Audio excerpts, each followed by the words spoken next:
বাংলার জমিনে আর আসতে দেওয়া হবে না ক্ষমতা।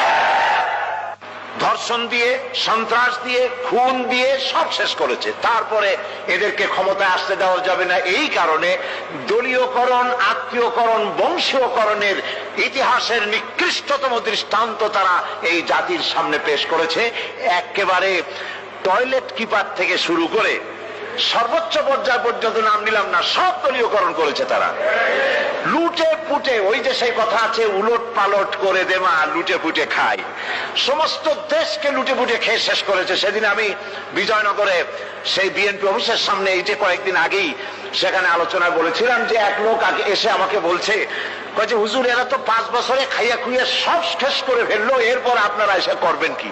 বললাম দেখেন, রমজান মাসে যখন, জুলাই মাস বা জুন মাসে যখন রোজা হয়, 12 ঘন্টা রোজা রাখার পর ইফতারের সময় কেমন খাইতে ইচ্ছা করে?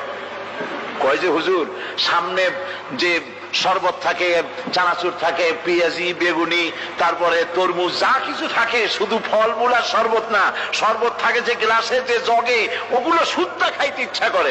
বললাম 12 ঘন্টা রোজা রেখে যদি গ্লাস ঘটি বাটি শুদ্ধা খাইতে ইচ্ছা করে, ওরা তো 21 বছর রোজা রাখছে, সমস্ত বাংলাদেশ চেটে পুটে খেয়ে সব শেষ করে দিয়েছে।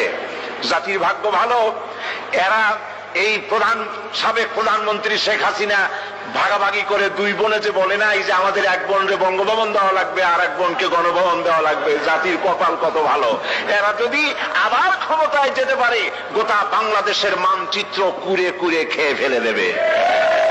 এরা হচ্ছে ইসলামের দুশমন, এটা কোরআনের দুশমন, এরা আল্লাহর দুশমন।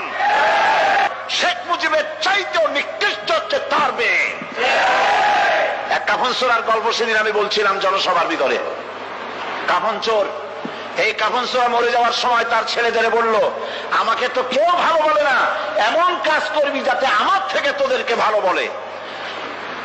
কাফন চোর মরে গেল। এরপরে কাফন চোর আর ছেলেরা চুরি করতেছে, কেউ আর বাপেরে ভালো কয় না, ও ছেলেরা বাপও চুরি করতে, এরাও চুরি করে। ছেলেরা মিটিং করলো যে বাপেরে তো কেউ ভালো কয় না, তো কি করা যায়?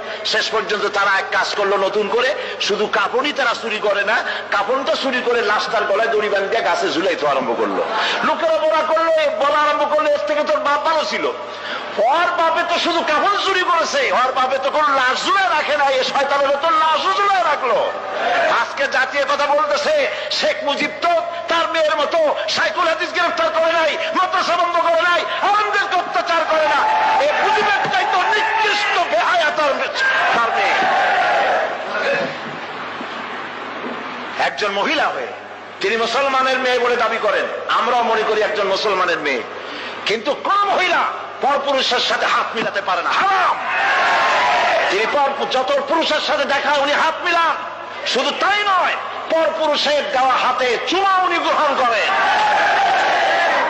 আমি পল্টনে বলেছিলাম, পার্লামেন্টে আমি বলেছি তার সামনে, আপনি মুসলমান, যেই কপালটা দিয়া কাবা শরীফে সেজদা করছেন, যেই কপালটা দিয়া মদিনায় সেজদা করেছেন রাসূলুল্লাহর রওজায়, রাসূলুল্লাহর মসজিদে, সেই কপালটা নিয়ে কলকাতায় গেলেন, আর কাফের গুজরাল আপনার কপালে যখন হাত দিল তিলক পরাবার জন্য, কেন আপনি বলতে পারলেন না, বেয়াদব, আমি মুসলমানের মেয়ে, আমার গায়ে তুই হাত দিতে পারিস না?